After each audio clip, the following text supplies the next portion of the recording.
Fnaf security breach is right around the corner, and with that comes us trying our hardest to figure out what's going on in the game before it even comes out. And so is the way of theorists. Greetings gamers and welcome back to Top 10 Gaming. I'm Connor Monroe and this is the Top 10 Scary Fnaf Security Breach Theories, Part 3. If you haven't seen the other two parts, I highly suggest it. Let's do it. And at 10, twins. The general consensus over the past little bit was that Vanny and Vanessa, who we're assuming is the security guard, are really the same person, living a double life like Hannah Montana, where you're a regular security guard during the day but a murderous homicidal maniac at night. Roxy like a puma. However, there is another theory that honestly makes just as much sense, that Vanny and Vanessa are actually twins. While yes, twins can look the same, they will be just as different as two people can be otherwise. Different personalities and lifestyles, different brains. It could just be that Vanny had the weaker mind, so William was able to control her more easily. Or since her sister worked as a security guard at a Fazbear joint, Vanny was ideal for the job of slaying as many children as possible. There are many ways that this could go, and the fact that this would also make more sense with the Funko statue, since Vanessa wouldn't expect the bad guy to be right beside her, as in her sister. You know, a metaphor. And at 9, Vanny is Glitch Trap. In the second trailer for Security Breach, we get some text glitching on screen. I cover in multiple videos that the glitches we see before and as the text appears has images of Vanny hidden within them. I mentioned this before, but this could be a reference to another hint towards Glitch Trap's involvement.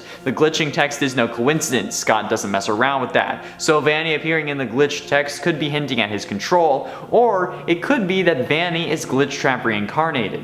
And I don't mean in a literal sense, like this is William's body, clearly it isn't, but while we thought he only had a hold on her, he could very well be controlling her entirely, or at least at night while she sleeps, like Bill Cipher from Gravity Falls. Glitch Trap could just be more than an influence in this case, hence why Vanny's promo picture said obey. Sure, it could be William fighting for control, but it could also be the secret word that grants him full mobility. And at 8, control. Speaking of William's control, I've seen another connection between Vanny and others. Why are Vanny's eyes glowing red? She isn't an animatronic, she's a human that's wearing a suit, right? And a suit with glowing eyes makes things nearly impossible to see, ask any cosplayer who needs a handler. And I'm speaking from experience when I say that you need to be able to see while slaughtering countless younglings for the glory of the Empire. However, the other animatronics also have glowing red eyes. Are the red glowing eyes an indication of who William has control over? Vanny has red eyes, and in the State of Play trailer we see a focus on Chica, Roxy, and Monty having red eyes, in between glitching text. But Freddy is the only animatronic with no focus on glowing red eyes. Sure, he has some during the shot of all of them, but if he didn't, things would look weird.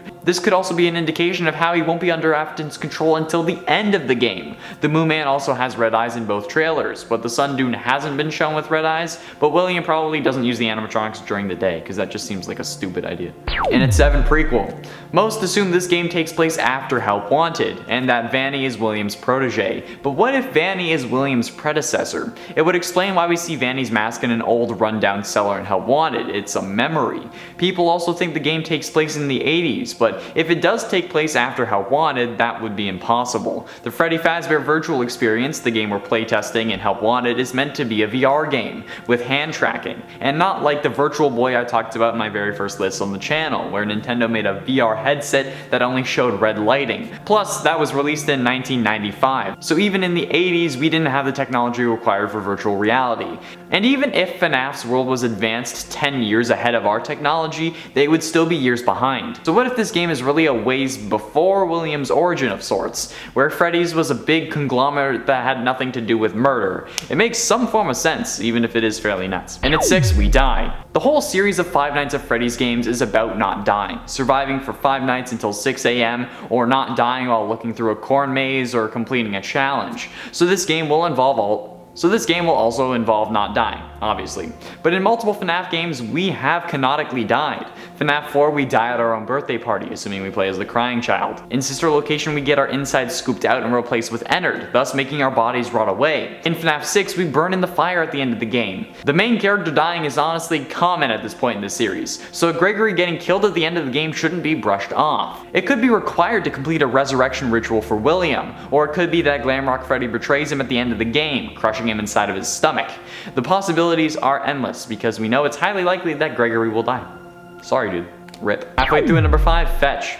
But what if he doesn't? The story Fetch from the second Fazbear Frights book of the same name is the story of Greg, a high schooler that breaks into an abandoned Freddy's and finds an animatronic dog named Fetch that kills basically everything that messes with you or that you don't want in your life, or that you do want in your life. honestly. One theory suggests that perhaps Gregory and Greg are the same person, only aged up. Not only are their names similar, but looking at artwork for Fetch and how Greg is described in the book, it looks very similar to how we see Gregory in the Funko action figure and potentially the trailer. He may look blonde in the trailer, but that's probably because of the color of the lighting being white, which will wash out his hair color.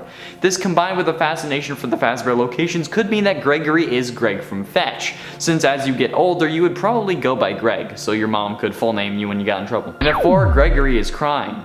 The crying child. He has no name, even if people are currently trying to work it out and have been calling him Chris for some reason. Not you, Chris, don't worry. The crying child first appeared in Fnaf 4 and ends up getting chomped at the end of the game. William promises to put him back together, but what comes of that promise? I originally theorized that he was Michael, the older brother that we always see around the crying child. Link to that theory up in the iCard. But what if instead the crying child was resurrected as Gregory, and this is in fact his story? He could be resurrected in the 80s, hence the aesthetic, and having another killer running around could just be William using those sound illusion discs that he's probably been using on the crying child before. You know. Could the crying child we all know and call different names for some reason finally have a canonical name?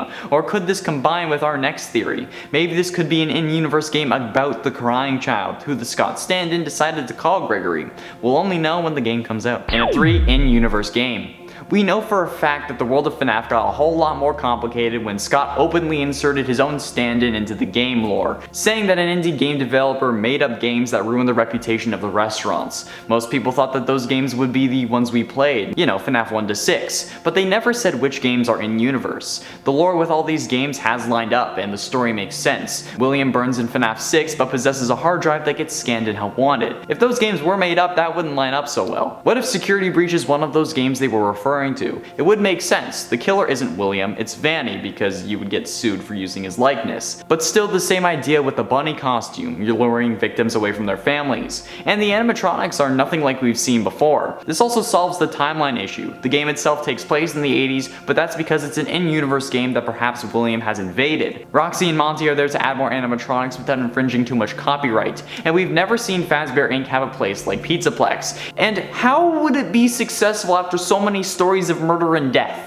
Unless the VR horror experience from Help Wanted somehow worked to improve the rep of the company. Like, that makes no sense to me. If you, like, end up having 15 missing children at your place, you don't upgrade, okay? You shut down. And at 2, Fnaf Multiverse. The Fnaf Multiverse, or at the very least extended universe, could be coming our way very soon. Scott has started actually putting money towards the next installment in some fan game series, most notably Five Nights at Candy's 4 and the Joy of Creation Ignited collection, even helping them with distribution and getting retail sellers interested. But he's also staying out of development, allowing the creators to make the games they want. However, each one of these games he's funded has some form of connection to the main Fnaf canon in their history, meaning that there could be an extended universe of Fnaf that is canon once these games exist. Remember a long time ago I theorized that these fan games, or at least some of them, would become canon to the series? That could be what's happening now, and if that isn't the case, the Fnaf Multiverse will be canon. That could also explain the difference in designs between the Funko action figures and the designs we see in the latest trailer. Those action figures are the characters from another Earth instead of the main Earth that we see these games take place in. This could also explain any continuity issues from game to game. The tiny details that don't fit in is because it's another universe instead of the main one. Finally, in at number 1, Vanessa Afton.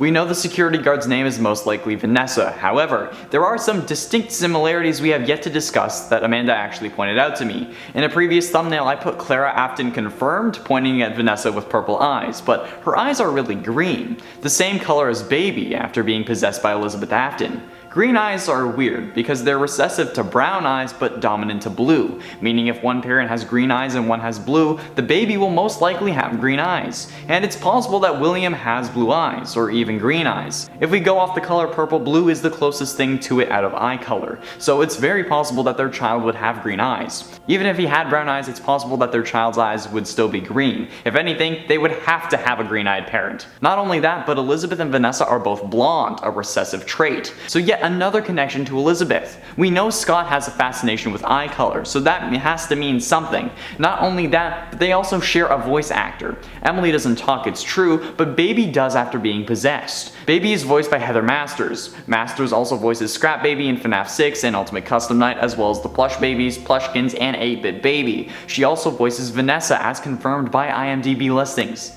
This is too much to not go anywhere, okay?